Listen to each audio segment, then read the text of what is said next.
1029 عیسوی کے آس پاس جب عباسی خلافت کسی حد تک کمزور ہونے لگی تھی اور شمال سے رومن امپائر، ایشیا مائنر یعنی آج کا جو ترکی ہے، ان تمام علاقوں میں رومن امپائر عباسی خلافت پر حملہ کرنے کی تیاری کر رہی تھی، تو اس وقت قرون اولیٰ کے ایک بہت بڑے مجاہد ترک الپ ارسلان،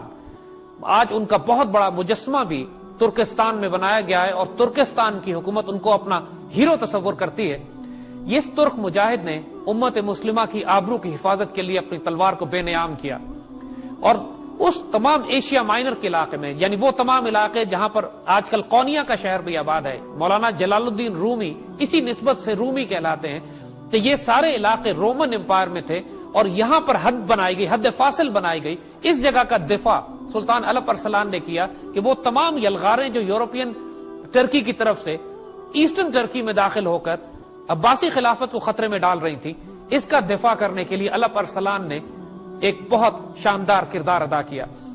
اگر اس وقت اللہ تعالیٰ الپ ارسلان کو نہ بھیجتا تو صلیبی یلغاریں جو آئندہ آنے والے وقتوں میں سمندر کے راستے یعنی شام اور لیبنان اور سیریا اور مصر کے راستے جو یلغاریں ہو رہی تھی، پہلے ان تمام یلغاروں کا رخ ترکی کے راستے اوپر سے ہوتا ہوا بغداد کی طرف تھا، اور صرف الپ ارسلان کی وہ دیوار تھی جو راستے میں رکاوٹ بن کر کھڑی ہوئی تھی، جس نے صلیبیوں کو مجبور کیا کہ اس راستے کو ترک کر کے سمندر کے راستے آئیں، جہاں پر ان کے مقابلے پر نور الدین زنگی اور سلطان صلاح الدین ایوبی جیسے شہ سوار موجود تھے۔ اسی طرح 1061 عیسوی کے آس پاس یہ وہ دور تھا کہ جب پوری امت مسلمہ میں کمزوری کے آثار پیدا ہو گئے تھے۔ سیاسی طور پر مسلمان مرکز کمزور ہوتے چلے جا رہے تھے، حکومتوں میں آپس میں اختلاف تھا، کئی سلاطین پیدا ہو گئے تھے جس کی وجہ سے خلافت کے مرکز کمزور ہو رہے تھے، اور اس کی وجہ سے دشمنوں کو جرأت ہو چلی تھی کہ پوری مسلمان ملت پر چاروں طرف سے یلغار کریں، خاص طور پر عیسائی دنیا۔ ایک طرف اسپین میں اندلوسیا میں انہوں نے دوبارہ سے علاقوں پر قبضہ کرنا شروع کیا تھا، دوسری طرف کانسٹینٹینوپل سے نکل کر یہ ایشیا مائنر اور ترکی کے ان علاقوں میں آئے تھے کہ جہاں پہ الپ ارسلان نے ان کو روکا تھا۔ اسی دور میں جو ہسپانیہ کی اسلامی حکومت تھی، اندلوسیا کی اسلامی حکومت تھی، اس میں بھی آپس میں اختلافات کے نتیجے میں حال یہ ہو چلا تھا کہ عیسائی اس قدر جری اور طاقتور ہو گئے تھے کہ مسلمان ریاستوں کو ایک دوسرے کے خلاف لڑوا کر اندلوسیا پر قبضہ کرنے کے خواب دیکھ رہے تھے۔ ایسے موقع پر اللہ تعالیٰ نے یوسف بن تاشفین کو افریقہ سے بھیجا، مسلمان سلطنت کو مستحکم اور مضبوط کیا کہ آئندہ آنے والے کئی سو سال میں دوبارہ اندلوسیا مسلمانوں کے قبضے میں آ گیا۔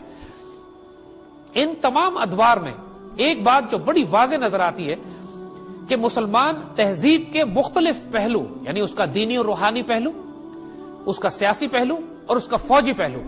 ایک دوسرے کے ساتھ باہم مل کر مسلمان معاشرے کی حفاظت کرتے تھے۔ اگر کوئی ایک بازو کمزور بھی ہوتا تھا تو دوسرا بازو اٹھ کر اس کے تعاون میں، اس کی مدد کے لیے، امت مسلمہ کی حفاظت کے لیے اپنا کردار ادا کرتا تھا۔ کہیں پہ جہاں حکومتیں سیاسی طور پر، معیشی طور پر مضبوط تھی، وہاں پہ علماء نے بڑا کردار ادا کیا کہ انسانوں کو، حکمرانوں کو سیدھی راہ پر رکھنے کے لیے علماء نے اور اولیاء نے، فقراء نے اور عارفین نے جو اپنا کردار ادا کیا وہ حیرت انگیز تھا۔ اسی طرح جہاں مسلمان امت کو ضرورت پڑی وہاں اس کے شہسوار اور اس کے بیٹے اپنی تلواریں نکال کر امت کے دفاع کے لیے سامنے آتے رہے۔ یوسف بن تاشفین پوری مجاہدین میں سے ایک تھے جنہوں نے اندلوسیا کی تہذیب کو بچایا۔ اگر یوسف موجود نہ ہوتے اور اندلوسیہ کی تہذیب اسی شروع کے 300 سال میں تباہ ہو جاتی تو اس کے بعد نہ وہ سائنس اور ٹیکنالوجی دیکھتے، نہ وہ الحمرہ دیکھتے، نہ وہ غرناطہ دیکھتے، نہ وہ لائبریریز ہوتی، نہ سائنس اور ٹیکنالوجی ہوتی، نہ وہ علوم ہوتے جو دنیا تک آج پہنچے ہوئے ہیں۔ اس لیے یہ سمجھنا بہت ضروری ہے کہ مسلمان تہذیب کو پھیلانے میں، اس کی حفاظت میں مسلمان تلواروں نے جو کردار ادا کیا قرون اولیٰ کی داستانوں میں اس کا ذکر کرنا واجب ہے۔ بعد میں آنے والے وقتوں میں سلطان صلاح الدین ایوبی نے یہ بات کہی تھی